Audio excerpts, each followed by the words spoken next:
किताब है अल इंसान फिल कुरान। ये किताब उस हस्ती की है जिन्होंने बंजर ज़मीनों में तकवे के बीज बोए। हज़रत शेर रब्बानी रहमतुल्लाह अलैह से फैज़ हासिल किया और आगे वो फ़यूज़ व बरक़ात तकसीम किए और ऐसे ऐसे रिजाले दीन तैयार किए कि जिनकी इल्म की किरणें फिर हज़ारों और लाखों करोड़ों तक पहुँची। ये जिस हस्ती की किताब है उनके खुलफा में है मेरे शेख कामिल हाफिजुल हदीस इमाम अहले सुन्नत पीर सैयद मोहम्मद जलालुद्दीन शाह साहिब रहमहुल्लाह ताला और बहरुल उलूम हज़रत मौलाना मोहम्मद नवाज़ कैलानी रहमहुल्लाह ताला। ऐसी हस्तियाँ अल इंसान फिल कुरान क़िबला आलम हज़रत पीर सैयद मोहम्मद नूरुल हसन शाह साहिब बुखारी क़ुद्दस सिर्रुल अज़ीज़ आस्ताना आलिया मुक़द्दसा हज़रत कैलांवाला शरीफ, आपने इस किताब के अंदर दो शोबों पर काम करने की तरफ मुतवज्जे किया और हमारे सारे अकीदा तौहीद सेमिनार्स और रिफ्स के ख़िलाफ़ सारे प्रोग्राम उन्हीं इरशादात की रोशनी में है। सफ़ा नंबर 343 पर ये जो अल इंसान फिल कुरान इस किताब का जो 343 सफ़ा है, यहाँ आपका वो इरशाद मौजूद है और इस इरशाद की एक एक लफ्ज़ के अंदर जैसे मंजिल का तयन है, ऐसे ही ये भी फिर आज आप देख सकेंगे कि इतने सालों के गुज़र जाने के बावजूद अल्लाह के उस अज़ीम वली के अल्फाज को अमलन ज़िंदा रखने की तौफीक भी अल्लाह ने कमज़ोर बंदों को अता फरमा रखी है। और ये भी आपको इत्मीनान होगा कि हमारे खाते में जो शिद्दत और सख्ती वग़ैरह के इल्ज़ामात डाले जाते हैं कि सख्त बहुत हैं, शिद्दत बड़ी है, तो ये हमारा कोई ज़ाती फार्मूला नहीं, ये उन बुज़ुर्गों का फार्मूला है कि जिनकी तालीमात नूर ही नूर है। आप फरमाते हैं कि इब्लीस लईन ने दो ग्रोहों को जिधर उनके नफ्स का मैलान पाया है धोखा दिया है। यानी दो ग्रोह ऐसे हैं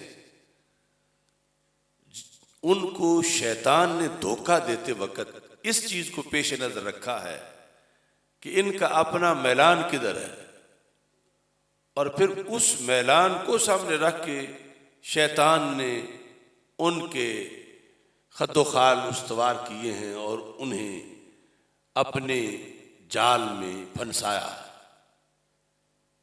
इब्लीस लईन ने दो ग्रोहों को जिधर उनके नफ्स का मैलान पाया है धोखा दिया है। ये एक जुमला मुकम्मल होगा। दूसरा जुमला अभी हमारे बुजुर्गों का लिखा हुआ है, ये फिरका वारियत नहीं, ये हमारी विरासत है, अल्लाह के बुजुर्गों की तरफ से हमें दिया हुआ मिशन है। दूसरा जुमला फरमाते हैं हजरात शिया को मोहब्बत अहले बैत रदी अल्लाह ताला अन्हु और आले अतहार का धोखा दिया है और वो नहीं जानते कि मोहब्बत क्या है और इसका अमल किस तरह हुआ करता है, और मोहब्बत की असल और हकीकत को नहीं जानते।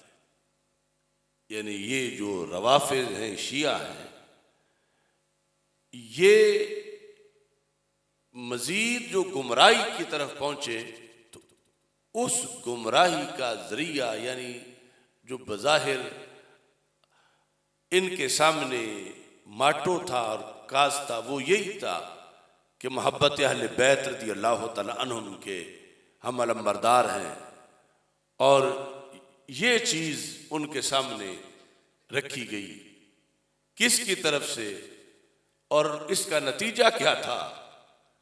तो आपके अल्फाज फिर सुनो, फरमाते हैं हजरत शिया को मोहब्बत अहले बैत और आले अतहार रज़ी अल्लाह तआला अन्हुम का धोखा दिया है। किसने? शैतान ने। और वो नहीं जानते कि मोहब्बत क्या है। आज हमारा इस वक्त का झगड़ा जिस पर चल रहा है वो ये है कि कुछ लोगों उस फिरके को मोहब्बत के अंदर आइडियल बना रखा है। कहते हैं मोहब्बत तो वो करते हैं, अगर मोहब्बत अहले बैत देखनी है तो उन्हें देखो।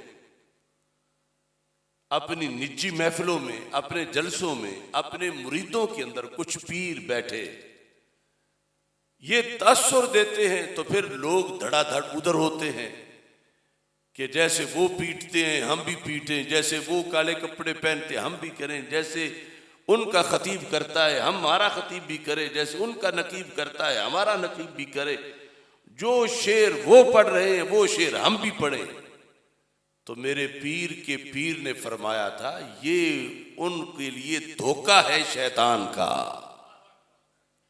यानी ये शैतानी धोखा है। वो क्या जाने कि मोहब्बत अहले बैत क्या होती है, उन्हें खबर ही नहीं मोहब्बत अहले बैत की हकीकत की, उन्हें मालूम ही नहीं।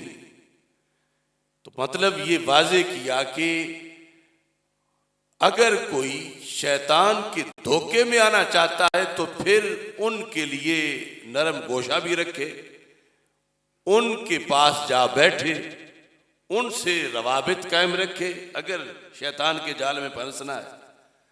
और अगर कोई अपना ईमान भी बचाना चाहता है और औरों का ईमान भी बचाना चाहता है तो फिर कमरे हिम्मत बांध के उनके मुकाबले में खड़ा हो जाए, क्योंकि उनके मुकाबले में खड़ा होना ये इबलीस का मुकाबला होगा। फिर इबलीस का जो हमला है दीन के खिलाफ, उसके मुकाबले में ये इहया की तहरीक बनेगी, दीन को जिंदा करना। और अगर उन्हीं के साथ जाकर बैठ गया तो फिर जैसे वो शिकार हैं इबलीस का तो ये भी साथ ही शिकार हो जाएगा। ये एक हिस्सा गुफ्तगू का मुकम्मल हुआ।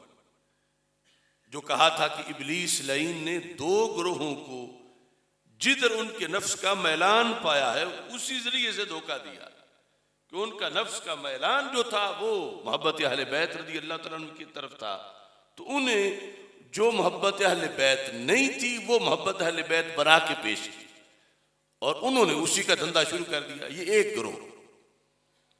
दूसरा ग्रोह कहते हैं और हजरात वहाबिया नजदिया को तौहीद का धोखा दिया है। ये है पीर सैयद नूरुल हसन शाह साहब बुखारी क़ुद्दस सिर्रुल अज़ीज़, और हजरात वहाबिया नजदिया को तौहीद का धोखा दिया है। यानी उनकी रग़बत इधर देखी है तो उन्हें शैतान ने वो कुछ तौहीद बना के दिखाई है जो तौहीद नहीं, और फरमाते वो नहीं जानते कि तौहीद किसको कहते हैं, तौहीद किसको कहते हैं, और इसकी हकीकत से नाशनासा और आमा हो रहे। लिहाजा जो पीर, जो मुबल्लिग, जो आलिम, जो मुफ्ती, जो रहबर अपनी निजी महफिल में या बरसरेआम ये तसुर देता है कि तौहीद को तो वो मानते हैं, तौहीद सीखनी है तो फिर कमाल है उनके पास, उधर जाओ, तो ये पीर सैयद नूरुल हसन शाह साहब बुखारी रहमतुल्लाह अलैह आपका फतवा है कि जो ये तासुर दे रहा है ये खुद भी शैतान के जाल में फंसा है और औरों को भी फंसा रहा है। ये दो बड़े जो धोखे थे, इनके खिलाफ कमरे हिम्मत बांध के खड़ा हो जाना, ये 80 साल पहले हमारा लहे अमल तय किया गया था। और ये 28 साल इस मस्जिद में तुम इस पर गवाही देख सकते हो कि अल्लाह का फजल है, हमने इन दोनों महाजों पर दुश्मन को पसपा किया है। और ये कोई हमारी अपनी चॉइस नहीं थी कि ये हमारे बड़ों की चॉइस, और उन बड़ों की चॉइस जो है वो अल्लाह और उसके रसूल इस्लाम की रजा के ताबे है और उसकी खुशनुदी पर है। और हमें ये सादत हासिल है कि हमने जिनके हाथों में हाथ दिया वो यानी मसलकी तौर पर कितने पुख्ता है और उनकी निगाह कितनी तेज है और कहां तक वो देखते हैं कि हालात क्या से क्या होंगे और उसके मुकाबले में किस किस जेहत में खड़े होकर काम करने की जरूरत है। अब ये दोनों फितने जो हैं उनके असरात अब